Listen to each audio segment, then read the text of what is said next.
Hello friends, welcome to Dhana's tips. இன்றைக்கி நம்ம இட்லி மாவில் சுலபமாக செய்யக்கூடிய இன்ஸ்டன்ட் பணியாரம் எப்படி பண்ணுறதுன்னு பார்க்கலாம். இன்ஸ்டன்ட் கார பணியாரம் செய்கிறதுக்கு தேவையான பொருட்கள்: புளித்த இட்லி மாவு 1 கப், உளுத்தம்பருப்பு 1 ஸ்பூன், கடலை பருப்பு 2 ஸ்பூன், கடுகு 1 ஸ்பூன், பெருங்காயம் சிறிதளவு, வெங்காயம் 3, கருவேப்பிலை கொத்தமல்லி சிறிதளவு, கேரட் 1, இஞ்சி 2 இன்ச் நீளத்துக்கு எடுத்துக்கலாம், பச்சை மிளகாய் 3, எண்ணெய்.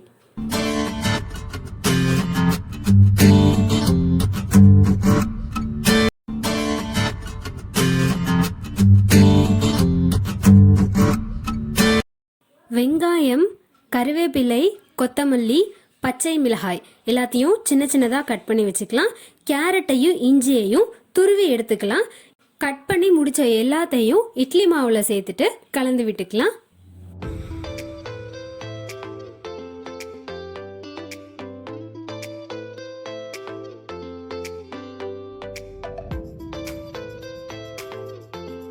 கடாயில் 2 ஸ்பூன் எண்ணெய் விட்டுக்கலாம். எண்ணெய் நல்லா காஞ்சதுக்கப்புறம் கடுகு தாளித்து எடுத்துக்கலாம்.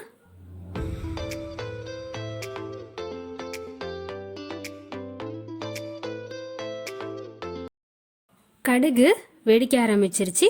இப்போ இதில் கடலை பருப்பையும் உளுத்தம் பருப்பையும் சேர்த்துட்டு வறுத்து எடுத்துக்கலாம். எண்ணெய் பத்தலை, அதனால நான் திரும்பவும் 1 ஸ்பூன் எண்ணெய் ஆட் பண்ணிக்கிறேன்.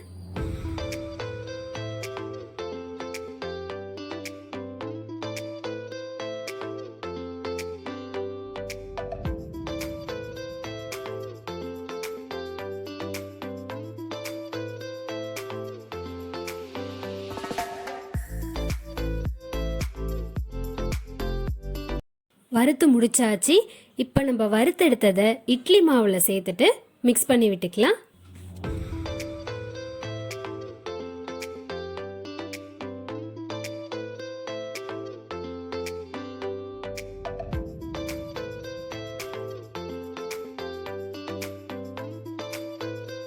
இப்போ இந்த பணியாரக்கல்லில் தான் நம்ம இப்போ பணியாரம் செய்ய போகிறோம்.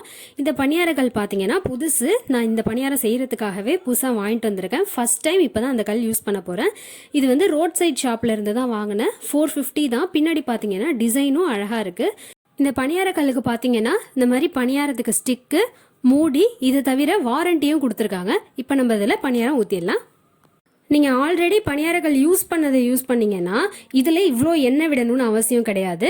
நான் ஃபஸ்ட் டைம் இந்த கல் யூஸ் பண்ணுறதுனால கொஞ்சம் நிறையா எண்ணெய் விட்டுருக்கேன். நீங்கள் எந்த பணியாரக்கல் எடுத்தாலும் முதல் முறையாக யூஸ் பண்ணிங்கன்னா இந்த மாதிரி நிறையா எண்ணெய் விட்டுட்டு அதுக்கப்புறமா யூஸ் பண்ணுங்கள். இப்போ நம்ம இட்லி மாவை ஒரு குழியிலையும் ஊற்றிடலாம். குழி ஃபுல்லாக ஊற்றக்கூடாது, ஒரு 3/4 மாவு இருக்கிற மாதிரி ஊற்றினா போதும்.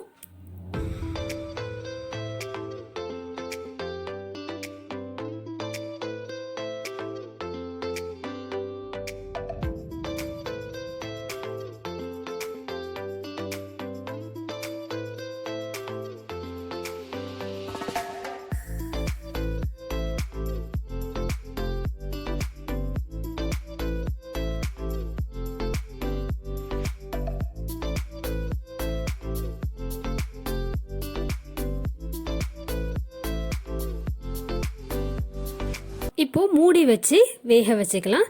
பணியாரம் பார்த்தீங்கன்னா 2 சைடுமே வேகிறதுக்கு 7லேருந்து 8 நிமிஷம் தான் ஆகும். சீக்கிரமாக வெந்துடும். இப்போ பார்த்தீங்கன்னா 1 சைடு வெந்துருச்சு.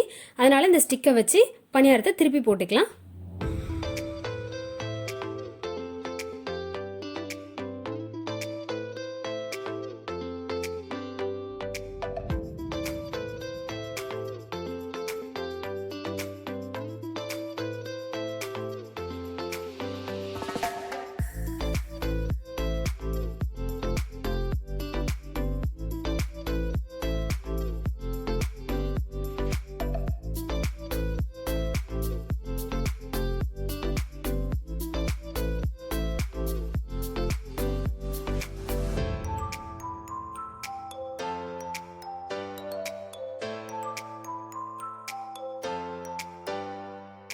எல்லா பணியாரத்தையும் திருப்பி விட்டாச்சு. இப்போ மூடி வச்சு வேக வச்சுக்கலாம். இப்போ பார்த்தீங்கன்னா பணியாரம் நல்லா வெந்திருக்கான்னு செக் பண்ணி பார்த்துக்கலாம். பணியாரம் நல்லா வெந்திருந்தா இந்த மாதிரி ஈஸியாக எடுக்க வரும், ஒட்டாமல் வரும். இப்போ பார்த்தீங்கன்னா டபுள் சைடும் வெந்துருச்சு. இப்போ எடுத்துடலாம். வேக வச்சு எடுத்த பணியாரத்தை ஒரு பிளேட்டில் எடுத்து வச்சுருக்கேன். இப்போ அடுத்த ரவுண்டுக்கும் மாவு ஊற்றிடலாம். இப்போ நீங்கள் எண்ணெய் எவ்வளோ விட்டுருக்கேன்னு பார்த்தீங்கன்னா, எண்ணெய் முதல்ல விட்டதை விட கொஞ்சம் கம்மியாக விட்டுருக்கேன். புது கல்லை முதல் முறையாக யூஸ் பண்ணதுனால தான் நான் அவ்வளோ எண்ணெய் விட்டேன். இனிமேல் எப்போ யூஸ் பண்ணாலுமே கொஞ்சமாக எண்ணெய் விட்டாலே போதும்.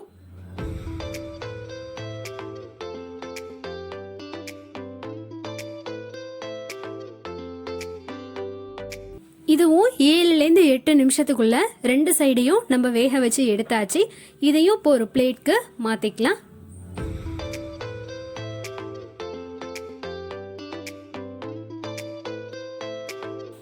அவ்வளோதான், இன்ஸ்டன்ட் கார பணியாரம் இப்போ ரெடி ஆயிடுச்சு. இந்த பணியாரத்துக்கு இந்த திடீர் சட்னி தொட்டு சாப்பிடும்போது காம்பினேஷன் கரெக்டாக மேட்ச் ஆகும். இந்த திடீர் சட்னி பார்த்தீங்கன்னா டீ கடையில் வடை, பஜ்ஜி, பக்கோடா இதுக்கெல்லாம் கொடுப்பாங்கல்ல, இந்த சட்னி தான். இந்த சட்னி செய்கிற வீடியோ ஆல்ரெடி நம்ம சேனலில் அப்லோட் பண்ணியிருக்கோம். இந்த வீடியோவை பார்க்காதவங்க கீழே டிஸ்கிரிப்ஷன்லேயும் கமெண்ட் செக்ஷன்லேயும் லிங்க் கொடுக்குறேன்.